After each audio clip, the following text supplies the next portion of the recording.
Hey everybody, Jason Shadrick with PremierGuitar.com. We're listening to Dave. We're here with Obed and Larry Craig from Magnatone. Hi. And we're going to talk about a couple new amps here at the Magnatone booth. So tell us a little bit about what we just heard Dave play through here.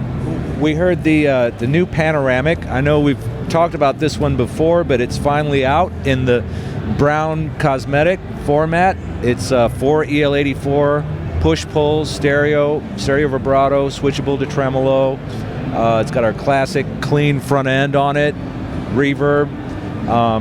We've got it hooked into a couple of 12-inch extension cabinets here. You can widen out the sound stage, stereo vibrato. 24 watts total, 12 per side. Yep. So it's 2 10-inch speakers, nice, tight delivery, Right. power levels, just perfect for that gig. You know, it's not too loud. And breaks up real nice with the EL84s. Right. So it fits into our brown cosmetic product line pretty well, and sort of a smaller alternative to a stereo Twilighter.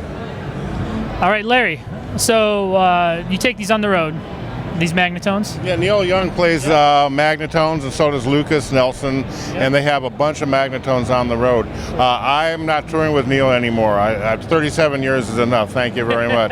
But he taught me about, you working for him, I was his guitar tech. Yeah. Output tube saturation is everything. He used the Tweed Deluxe, and it's all about output tube saturation. So when Ted Kornblum came to me and wanted me to talk about, if I were king, what kind of amp would I design?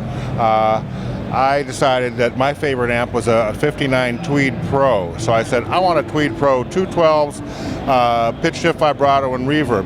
And Obed made it. Yes. And it's called the Single V, and it's just a killer amp of doom. The next amp they came up with was going to be like a deluxe reverb size, except Obed did it again. He Obedized it, so this is the world's biggest sounding deluxe reverb.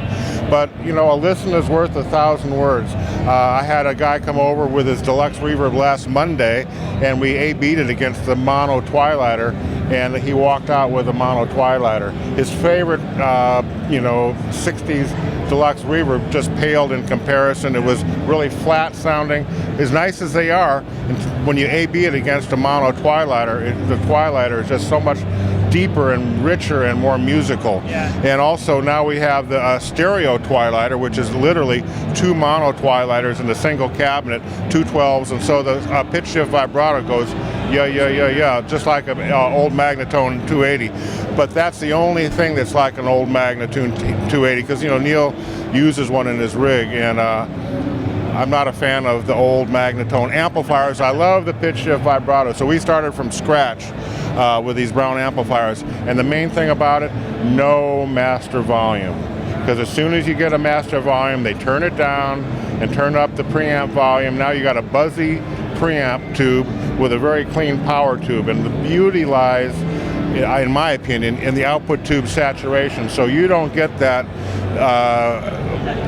you can't do that yet. So now I have best of both worlds. You get a little saturation in the preamp and in the output tubes, and it makes the world's biggest, fattest sound. Sure. And so I had to fight to keep the master volume off these brown amps, but like I Mission said, accomplished. a listen is worth 1,000 words. We have no problem leaving the master volume off of these brown amps, because I'm also like Larry. I love the back end of the amp is really where everything happens. Yeah. You can play around with pedals and stuff and boost boxes, but the back end is really the voice of the whole thing. And if that's not right, it's just going to fall apart on you. So it's got to hold up and really deliver. So yeah, we like the non-master volume amp. We do. All right, so let's move over to the next amp we're going to look at Which here. is a master volume amp. So this is what we did. We revamped this amp. It took some gain out of it so that it had a little bit more expanded headroom in its preamp, but we didn't take so much out of it that it wouldn't get any kind of buzz or grind to it. At the same time, we put vibrato on the whole thing so that the two inputs now become like a bass side and a treble side. So I've got them jumpered, and I could just do like this, and it's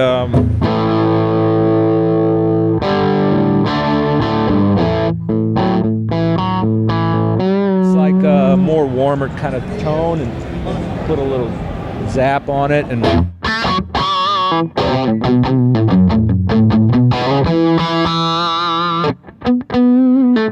you know, so enough gain to sort of get by on a rhythm sound. You can always put a pedal in front of it or something to, you know, crank it up some more. And then it also has ability to back down the front end. Like we could do this, open up the master, and then put a little of this pitch shift vibrato on it, and you have like a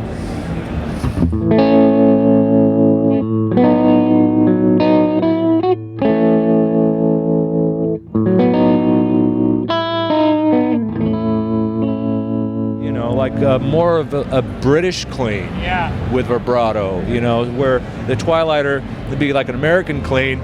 This is like a British clean, so it has ability to go both clean and dirty. And so what'll be the price points and availability on these two models? this one is $25.99. It's right in line with our 112 Twilighter, and will probably be late March on both of these. And then the stereo Panoramic is $23.99, and same. March? Yeah, March time frame. And where can people go online to find information about these two amps and everything else that Magnatone's doing? Of course, it's www.magnatoneusa.com. Excellent. Thank you so much for showing us the amps. All right. Thanks, guys. We made it. This is Jason Shadrick with PremierGuitar.com. Make sure to subscribe to our YouTube channel to keep track of all of our NAMM 2016 coverage. Let's hear a little bit more. All right.